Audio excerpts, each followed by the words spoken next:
ইতিহাসের সবচেয়ে ভয়ঙ্কর যুদ্ধ। ভাবো, এমন একটি যুদ্ধ যেখানে পুরো পৃথিবী দুই ভাগে বিভক্ত হয়ে যায়, কোটি কোটি মানুষ প্রাণ হারায়, আর এমন অস্ত্র ব্যবহার হয় যা এক মুহূর্তে শহর ধ্বংস করে দিতে পারে। এটাই ছিল ওয়ার্ল্ড ওয়ার টু, ইতিহাসের সবচেয়ে ভয়ঙ্কর যুদ্ধ। স্বাগতম জিওভার্সপিডিয়া চ্যানেলে। আজ আমরা জানব ওয়ার্ল্ড ওয়ার টু এর সম্পূর্ণ গল্প, কিভাবে শুরু, কি ঘটেছিল আর কিভাবে শেষ হল। যুদ্ধের পটভূমি। প্রথম বিশ্বযুদ্ধ শেষ হওয়ার পর ইউরোপে শান্তি ফিরেছিল, কিন্তু সেই শান্তি ছিল খুবই ভঙ্গুর। 1919 সালে স্বাক্ষরিত ট্রিটি অফ ভার্সাইজ ছিল এই অস্থিরতার মূল কারণগুলোর একটি। ট্রিটি অফ ভার্সাইজ কেন জার্মানিকে দুর্বল করেছিল? এই চুক্তির মাধ্যমে জার্মানিকে যুদ্ধের সম্পূর্ণ দায় স্বীকার করতে বাধ্য করা হয়। বিপুল পরিমাণ ক্ষতিপূরণ বা রিপারেশনস দিতে বলা হয়। তাদের সেনাবাহিনী আর অস্ত্রশস্ত্র কঠোরভাবে সীমিত করা হয়। গুরুত্বপূর্ণ কিছু ভূখণ্ড হারাতে হয়। এই শর্তগুলো শুধু অর্থনৈতিকভাবেই নয়, মানসিকভাবেও জার্মান জনগণকে ভেঙে দেয়। দেশ জুড়ে তৈরি হয় ক্ষোভ, অপমানবোধ আর প্রতিশোধ নেওয়ার তীব্র ইচ্ছা। এই অসন্তোষের সুযোগ নেয় অ্যাডলফ হিটলার। সে জার্মান জনগণকে প্রতিশ্রুতি দেয় দেশের হারানো গৌরব ফিরিয়ে আনা হবে, ট্রিটি অফ ভার্সাইজ বাতিল করা হবে, অর্থনীতি শক্তিশালী করা হবে। তার জোরালো বক্তৃতা আর প্রোপাগান্ডা মানুষের মনে আশা তৈরি করে। ধীরে ধীরে সে তার দল নাজি পার্টির মাধ্যমে জনপ্রিয়তা অর্জন করে এবং 1933 সালে জার্মানির চ্যান্সেলর হয়ে ক্ষমতায় আসে। এরপর সে ধীরে ধীরে একনায়কতন্ত্র প্রতিষ্ঠা করে। ইউরোপে রাজনৈতিক উত্তেজনা আর অর্থনৈতিক সংকট। এই সময় ইউরোপ শুধু রাজনৈতিকভাবেই নয়, অর্থনৈতিকভাবেও চরম সংকটে ছিল। বিশেষ করে 1929 সালের গ্রেট ডিপ্রেশন পুরো বিশ্ব অর্থনীতিকে ধ্বংস করে দেয়। এর ফলে ব্যাপক বেকারত্ব সৃষ্টি হয়, অনেক দেশ রাজনৈতিকভাবে অস্থির হয়ে পড়ে, চরমপন্থী নেতাদের প্রতি মানুষের সমর্থন বাড়ে। ইটালি এবং জার্মানিতে ফ্যাসিবাদ ও নাৎসিবাদের উত্থান ঘটে। দেশগুলো নিজেদের শক্তি বাড়াতে শুরু করে এবং ইউরোপ ধীরে ধীরে আরেকটি বড় যুদ্ধের দিকে এগিয়ে যেতে থাকে। এইভাবে ধাপে ধাপে ক্ষোভ, অর্থনৈতিক সংকট আর ক্ষমতার লোভ মিলেই তৈরি করে সেই ভয়ঙ্কর পরিস্থিতি, যা শেষ পর্যন্ত রূপ নেয় ইতিহাসের সবচেয়ে বড় সংঘর্ষে। যুদ্ধের সূচনা। বছরের পর বছর ধরে জমে থাকা উত্তেজনা, প্রতিশোধের আগুন আর শক্তি প্রদর্শনের প্রতিযোগিতা, সব কিছুর বিস্ফোরণ ঘটে 1939 সালে। আর এখান থেকেই আনুষ্ঠানিকভাবে শুরু হয় ওয়ার্ল্ড ওয়ার টু। 1939 সালের জার্মানির পোল্যান্ড আক্রমণ। 1939 সালের 1 সেপ্টেম্বর অ্যাডলফ হিটলারের নেতৃত্বে জার্মানি হঠাৎ করেই শুরু করে ইনভেশন অফ পোল্যান্ড। এই আক্রমণ ছিল অত্যন্ত দ্রুত এবং ভয়ঙ্কর। জার্মানি ব্যবহার করে তাদের নতুন কৌশল ব্লিটজক্রিগ বা লাইটনিং ওয়ার, যেখানে দ্রুতগতির ট্যাঙ্ক, যুদ্ধবিমান এবং সমন্বিত স্থল আক্রমণ সব একসাথে ব্যবহার করা হয়। ফলে পোল্যান্ড খুব অল্প সময়ের মধ্যেই প্রতিরোধ হারিয়ে ফেলে। ব্রিটেন ও ফ্রান্সের যুদ্ধ ঘোষণা। পোল্যান্ড আক্রমণের পর ইউরোপের বড় শক্তিগুলো আর চুপ করে থাকেনি। 1939 সালের 3 সেপ্টেম্বর ইউনাইটেড কিংডম এবং ফ্রান্স জার্মানির বিরুদ্ধে আনুষ্ঠানিকভাবে যুদ্ধ ঘোষণা করে। এই ঘোষণার মাধ্যমেই শুরু হয় একটি বৈশ্বিক সংঘর্ষ, যা ধীরে ধীরে পুরো পৃথিবীকে গ্রাস করে নেয়। কয়েকদিনের মধ্যেই একটি আঞ্চলিক সংঘর্ষ রূপ নেয় বিশ্বযুদ্ধে। আর এখান থেকেই শুরু হয় সেই ভয়ঙ্কর অধ্যায়, যা ইতিহাসে চিরকাল মনে রাখা হবে। দুটি প্রধান পক্ষ। 2 নম্বর বিশ্বযুদ্ধ শুধু একটি দেশের যুদ্ধ ছিল না, এটি ছিল দুটি শক্তিশালী জোটের মধ্যে এক বিশাল সংঘর্ষ। একদিকে ছিল মিত্রশক্তি আর অন্যদিকে অক্ষশক্তি। মিত্রশক্তি এই জোটের প্রধান লক্ষ্য ছিল আগ্রাসন থামানো এবং বিশ্বে স্থিতিশীলতা ফিরিয়ে আনা। প্রধান দেশগুলি ছিল ইউনাইটেড স্টেটস, ইউনাইটেড কিংডম এবং সোভিয়েত ইউনিয়ন। এই দেশগুলো একসাথে কাজ করে সামরিক শক্তি, অর্থনীতি এবং প্রযুক্তি ব্যবহার করে যুদ্ধের মোড় ঘুরিয়ে দেয়। অক্ষশক্তি। এই জোটের দেশগুলো বিশ্বে নিজেদের আধিপত্য বিস্তার করতে চেয়েছিল। প্রধান দেশগুলি ছিল জার্মানি, জাপান এবং ইতালি। তাদের লক্ষ্য ছিল নতুন অঞ্চল দখল করা এবং নিজেদের শক্তিকে বিশ্বে প্রতিষ্ঠিত করা। এই দুই জোটের সংঘর্ষই পুরো পৃথিবীকে জড়িয়ে ফেলে এক ভয়ঙ্কর যুদ্ধে, যেখানে প্রতিটি দেশের সিদ্ধান্ত, প্রতিটি যুদ্ধ আর প্রতিটি কৌশল ইতিহাস বদলে দেয়। গুরুত্বপূর্ণ যুদ্ধ আর turning point. World war two এর সব যুদ্ধ সমান গুরুত্বপূর্ণ ছিল না। কিছু নির্দিষ্ট যুদ্ধ ছিল যেগুলো পুরো যুদ্ধের গতিপথই বদলে দেয়। এগুলোই ছিল আসল turning point. Battle of Stalingrad, turning point. 1942-43 সালে সংঘটিত ব্যাটেল অফ স্ট্যালিনগ্র্যাড ছিল সবচেয়ে ভয়ঙ্কর ও রক্তক্ষয়ী যুদ্ধগুলোর একটি। জার্মানি সোভিয়েত ইউনিয়নের গুরুত্বপূর্ণ শহর স্ট্যালিনগ্র্যাড দখল করতে চেয়েছিল, কিন্তু সোভিয়েত ইউনিয়ন প্রচণ্ড প্রতিরোধ করে তোলে। প্রচণ্ড শীত, খাদ্যের অভাব এবং অবরোধে জার্মান বাহিনী দুর্বল হয়ে পড়ে। শেষ পর্যন্ত জার্মানির বড় পরাজয় ঘটে এবং এখান থেকেই তাদের পতনের শুরু হয়। এটাকেই বলা হয় যুদ্ধের সবচেয়ে বড় turning point. D-Day, Normandy landings. 1944 সালের 6 জুন ইতিহাসের সবচেয়ে বড় সামরিক অভিযানের একটি ঘটে D-Day. United states, United kingdom সহ অ্যালাইজ বাহিনী ফ্রান্সের নরম্যান্ডি উপকূলে অবতরণ করে। এর মাধ্যমে তারা ইউরোপে দ্বিতীয় ফ্রন্ট খুলে দেয়। ধীরে ধীরে জার্মানির দখল করা অঞ্চলগুলো মুক্ত করতে শুরু করে। এই অপারেশন জার্মানির বিরুদ্ধে চূড়ান্ত আক্রমণের পথ তৈরি করে। Attack on Pearl Harbor. 1941 সালের 7 ডিসেম্বর জাপান হঠাৎ করেই আক্রমণ করে অ্যাট্যাক অন পার্ল হারবার, যা ছিল একটি আমেরিকান নৌঘাঁটি। এই আক্রমণে বহু জাহাজ ও বিমান ধ্বংস হয়। হাজার হাজার সৈন্য নিহত হয়। এর ফলে ইউনাইটেড স্টেটস সরাসরি যুদ্ধে যোগ দেয়, যা পুরো যুদ্ধের শক্তির ভারসাম্য বদলে দেয়। এই 3টি ঘটনাই প্রমাণ করে যুদ্ধে শুধু শক্তি নয়, সময়মতো সঠিক সিদ্ধান্ত আর কৌশলী নির্ধারণ করে কে জিতবে আর কে হারবে। হলোকাস্ট। এবার আসি ইতিহাসের সবচেয়ে অন্ধকার আর হৃদয় বিদারক অধ্যায়ে, যা শুধু যুদ্ধ নয়, মানবতার বিরুদ্ধে এক ভয়ঙ্কর অপরাধ। দ্য হলোকাস্ট ছিল ওয়ার্ল্ড ওয়ার টু এর সময় সংঘটিত এক পরিকল্পিত গণহত্যা, যেখানে নাৎজি জার্মানি লক্ষ লক্ষ নিরীহ মানুষকে নির্মমভাবে হত্যা করে। দ্য হলোকাস্ট কি ঘটেছিল?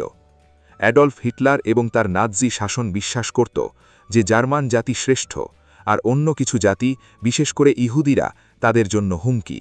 এর ফলে প্রায় 60 লক্ষ ইহুদিকে হত্যা করা হয়। এছাড়াও রোমা, প্রতিবন্ধী মানুষ, পলিটিক্যাল অপোনেন্ট সহ আরও অনেককে টার্গেট করা হতো। এটি ছিল একেবারে পরিকল্পিতভাবে চালানো এক গণহত্যা, যার উদ্দেশ্য ছিল নির্দিষ্ট জনগোষ্ঠীকে পৃথিবী থেকে মুছে ফেলা। নাৎজি নির্যাতন ও কনসেন্ট্রেশন ক্যাম্প। নাৎজিরা ইউরোপ জুড়ে তৈরি করে অসংখ্য বন্দি শিবির, যেখানে মানুষকে অমানবিকভাবে আটকে রাখা হতো। এই ক্যাম্পগুলির বাস্তবতা ছিল ভয়ঙ্কর। মানুষকে অমানবিক নির্যাতন করা হতো, অল্প খাবার, অস্বাস্থ্যকর পরিবেশে বাঁচতে বাধ্য করা হতো, অনেককে গ্যাস চেম্বারে হত্যা করা হতো। হলোকাস্ট আমাদের মনে করিয়ে দেয়, যুদ্ধ শুধু দেশ আর রাজনীতির বিষয় নয়, এটি মানুষের মানবতা, নৈতিকতা এবং অস্তিত্বের ওপরও গভীর প্রভাব ফেলে। এই ভয়ঙ্কর অধ্যায় ইতিহাসে চিরকাল এক সতর্ক বার্তা হয়ে থাকবে। প্রযুক্তি ও অস্ত্র। ট্যাঙ্ক, যুদ্ধবিমান, সাবমারিন। অ্যাটমিক বমিং অফ হিরোশিমা অ্যান্ড নাগাসাকি। এবার আসি সেই অংশে যেখানে প্রযুক্তি আর ধ্বংস একসাথে মিলে যুদ্ধকে আরও ভয়ঙ্কর করে তোলে। প্রযুক্তি ও অস্ত্র। 2 নম্বর বিশ্বযুদ্ধ শুধু সৈনিকদের যুদ্ধ ছিল না, এটি ছিল প্রযুক্তিরও। নতুন নতুন অস্ত্র আর কৌশল এই যুদ্ধকে করে তোলে আরও দ্রুত, আরও মারাত্মক। ট্যাঙ্ক, যুদ্ধবিমান, সাবমারিন। এই যুদ্ধে প্রথমবারের মতো আধুনিক যুদ্ধ প্রযুক্তি ব্যাপকভাবে ব্যবহার করা হয়। ট্যাঙ্ক, শক্তিশালী সাজোয়া যান যা সহজেই শত্রুর প্রতিরক্ষা ভেঙে সামনে এগিয়ে যেতে পারত। ব্লিটজক্রিগ কৌশলে এর ভূমিকা ছিল বিশাল। যুদ্ধবিমান, ফাইটার এবং বমার। আকাশ থেকে হামলা চালিয়ে শহর, ঘাঁটি ও সৈনিকদের ওপর ব্যাপক ধ্বংস নামানো হতো। সাবমারিন, সমুদ্রের নিচ থেকে শত্রুর জাহাজে আক্রমণ চালানো হতো। বিশেষ করে জার্মানির ইউ-বোটগুলো আটলান্টিকে বড় হুমকি হয়ে দাঁড়ায়।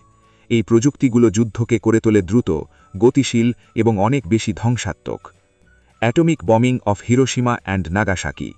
যুদ্ধের শেষ দিকে মানব ইতিহাসের সবচেয়ে ভয়ঙ্কর অস্ত্র ব্যবহার করা হয়, পরমাণু বোমা। 1945 সালে ইউনাইটেড স্টেটস ফেলে অ্যাটমিক বমিং অফ হিরোশিমা অ্যান্ড নাগাসাকি। প্রথম বোমাটি ফেলা হয় হিরোশিমা শহরে, দ্বিতীয়টি নাগাসাকি শহরে। এর ফলে মুহূর্তের মধ্যে লাখো মানুষ নিহত হয়। শহরগুলো প্রায় সম্পূর্ণ ধ্বংস হয়ে যায়। দীর্ঘমেয়াদে রেডিয়েশন মানুষের জীবনে ভয়ঙ্কর প্রভাব ফেলে। এই ঘটনার পরই জাপান আত্মসমর্পণ করে এবং যুদ্ধের সমাপ্তি দ্রুত ঘটে। প্রযুক্তির এই ভয়ঙ্কর ব্যবহার প্রমাণ করে মানব সভ্যতা যত উন্নত হয় ততই সেই শক্তির সঠিক ব্যবহার নিশ্চিত করা জরুরি। বিখ্যাত নেতা। এবার আসি সেই অংশে যেখানে যুদ্ধের ভাগ্য অনেকটা নির্ভর করেছিল কিছু শক্তিশালী নেতার সিদ্ধান্তের ওপর। ওয়ার্ল্ড ওয়ার টু এর সময় কিছু বিশ্বনেতা ছিলেন যাদের সিদ্ধান্ত যুদ্ধের উতিপথ বদলে দিয়েছে। তারা শুধু দেশ পরিচালনা করেননি, বরং পুরো বিশ্বের ভবিষ্যতও নির্ধারণ করেছিলেন। উইনস্টন চার্চিল ছিলেন ইউনাইটেড কিংডমের প্রধানমন্ত্রী। তিনি ছিলেন অত্যন্ত শক্তিশালী বক্তা এবং দৃঢ় মনোবলের নেতা। জার্মানির বিরুদ্ধে ব্রিটেনকে একত্র করে প্রতিরোধ গড়ে তোলেন। উই শ্যাল নেভার সারেন্ডার এই ধরনের বক্তব্য জনগণের মনোবল বাড়িয়ে দেয়। কঠিন সময়েও তিনি ব্রিটেনকে ভেঙে পড়তে দেননি। ফ্র্যাঙ্কলিন ডি রুজভেল্ট ছিলেন ইউনাইটেড স্টেটসের প্রেসিডেন্ট। তিনি প্রথমে নিরপেক্ষ থাকলেও পরে যুদ্ধে গুরুত্বপূর্ণ ভূমিকা নেন। অ্যালাইজ শক্তিকে অর্থনৈতিক ও সামরিকভাবে শক্তিশালী করেন। তার নেতৃত্বে আমেরিকা বিশ্বযুদ্ধে বড় শক্তি হিসেবে উঠে আসে। তার কৌশলগত সিদ্ধান্ত যুদ্ধের ভারসাম্য বদলে দেয়। জোসেফ স্টালিন ছিলেন সোভিয়েত ইউনিয়নের নেতা। শুরুতে জার্মানির সাথে চুক্তি থাকলেও পরে ভয়ঙ্কর যুদ্ধ শুরু হয়। তিনি পূর্ব ফ্রন্টে জার্মানির বিরুদ্ধে কঠিন প্রতিরোধ গড়ে তোলেন। স্টালিনগ্রাড যুদ্ধে তার নেতৃত্ব গুরুত্বপূর্ণ ভূমিকা রাখে। তার নেতৃত্ব সোভিয়েত ইউনিয়নকে যুদ্ধের সবচেয়ে শক্তিশালী শক্তিগুলোর একটিতে পরিণত করে। এই তিনজন নেতা শুধু যুদ্ধ পরিচালনা করেননি, তারা পুরো বিশ্ব ইতিহাসের গতিপথ পরিবর্তন করেছেন। যুদ্ধের সমাপ্তি। এবার আসি সেই অধ্যায় যেখানে ধীরে ধীরে থেমে যায় ইতিহাসের সবচেয়ে ভয়ঙ্কর যুদ্ধ। ওয়ার্ল্ড ওয়ার টু প্রায় 6 বছর ধরে পুরো পৃথিবীকে ধ্বংস, ভয় আর অস্থিরতার মধ্যে রেখেছিল। কিন্তু 1945 সালে এসে এই ভয়ঙ্কর যুদ্ধ শেষ হতে শুরু করে। 1945 সালে জার্মানির আত্মসমর্পণ। ইউরোপে দীর্ঘ লড়াইয়ের পর জার্মানি ধীরে ধীরে দুর্বল হয়ে পড়ে। ইউনাইটেড স্টেটস, ইউনাইটেড কিংডম এবং সোভিয়েত ইউনিয়ন একসাথে জার্মানির বিরুদ্ধে চূড়ান্ত আক্রমণ চালায়। একে একে জার্মান শহরগুলো পতন হতে থাকে। শেষ পর্যন্ত 1945 সালের মে মাসে জার্মানি আনুষ্ঠানিকভাবে আত্মসমর্পণ করে। ইউরোপে যুদ্ধের একটি বড় অধ্যায় এখানেই শেষ হয়। জাপানের পরাজয়, অ্যাটমিক বোমার পর। এশিয়ায় যুদ্ধ তখনও চলছিল, জাপান তখনও হাল ছাড়েনি। কিন্তু পরিস্থিতি সম্পূর্ণ বদলে যায় যখন ইউনাইটেড স্টেটস ব্যবহার করে পরমাণু বোমা। অ্যাটমিক বমিং অফ হিরোশিমা অ্যান্ড নাগাসাকি। এই ভয়ঙ্কর আক্রমণের পর জাপানের শহর দুটি ধ্বংস হয়ে যায় এবং প্রচুর প্রাণহানি ঘটে। এর পরিণতিতে জাপান আর যুদ্ধ চালিয়ে যেতে পারেনি। 1945 সালের অগাস্টে তারা আনুষ্ঠানিকভাবে আত্মসমর্পণ করে। এইভাবে 1945 সালে শেষ হয় মানব ইতিহাসের সবচেয়ে ধ্বংসাত্মক যুদ্ধ, যা পৃথিবীর রাজনৈতিক, সামাজিক এবং প্রযুক্তিগত ভবিষ্যৎ সম্পূর্ণ বদলে দেয়। যুদ্ধের প্রভাব। এবার ভিডিওর শেষ গুরুত্বপূর্ণ অংশ। যুদ্ধ শেষ হওয়ার পর পৃথিবী কিভাবে বদলে গেল। ওয়ার্ল্ড ওয়ার টু শেষ হলেও এর প্রভাব থেমে থাকেনি, বরং পুরো বিশ্ব নতুনভাবে গঠিত হতে শুরু করে। রাজনীতি, অর্থনীতি এবং আন্তর্জাতিক সম্পর্ক সবকিছুই বদলে যায়। ইউনাইটেড নেশনস গঠন। যুদ্ধের ভয়াবহতা দেখে বিশ্ব বুঝতে পারে এই ধরনের সংঘর্ষ আর হওয়া উচিত নয়। এই লক্ষ্যেই 1945 সালে গঠিত হয় ইউনাইটেড নেশনস। শান্তি ও নিরাপত্তা বজায় রাখা এর প্রধান উদ্দেশ্য। দেশগুলোর মধ্যে আলোচনা ও সহযোগিতা বাড়ানো, ভবিষ্যৎ যুদ্ধ প্রতিরোধ করা। এটি ছিল একটি নতুন বিশ্ব ব্যবস্থার সূচনা। কোল্ড ওয়ার শুরু। যুদ্ধ শেষ হলেও নতুন এক উত্তেজনা শুরু হয়, কোল্ড ওয়ার। একদিকে ছিল ইউনাইটেড স্টেটস নেতৃত্বাধীন পশ্চিমা ব্লক, অন্যদিকে ছিল সোভিয়েত ইউনিয়ন নেতৃত্বাধীন পূর্ব ব্লক। সরাসরি যুদ্ধ না হলেও রাজনৈতিক ও সামরিক প্রতিযোগিতা চলতে থাকে দীর্ঘ সময় ধরে। বিশ্ব রাজনীতির পরিবর্তন। যুদ্ধের পর বিশ্ব শক্তির ভারসাম্য সম্পূর্ণ বদলে যায়। ইউরোপের অনেক দেশ দুর্বল হয়ে পড়ে। আমেরিকা ও সোভিয়েত ইউনিয়ন হয়ে ওঠে দুটি সুপার পাওয়ার। এশিয়া ও আফ্রিকায় স্বাধীনতা আন্দোলন জোরদার হয়। পুরনো সাম্রাজ্যবাদী বিশ্ব ব্যবস্থা ভেঙে নতুন আন্তর্জাতিক কাঠামো তৈরি হয়। ওয়ার্ল্ড ওয়ার টু আমাদের শিখিয়েছে ক্ষমতার লড়াই কতটা ভয়ঙ্কর হতে পারে। এটি শুধু একটি যুদ্ধ নয়, এটি একটি শিক্ষা, একটি সতর্কবার্তা, যাতে ভবিষ্যতে আমরা একই ভুল আর না করি। ভিডিওটি ভালো লাগলে লাইক দিন, কমেন্ট করে জানান আপনার মতে সবচেয়ে গুরুত্বপূর্ণ ঘটনা কোনটি। আর এমন ইনফরমেটিভ ভিডিও পেতে এই চ্যানেলকে সাবস্ক্রাইব করুন।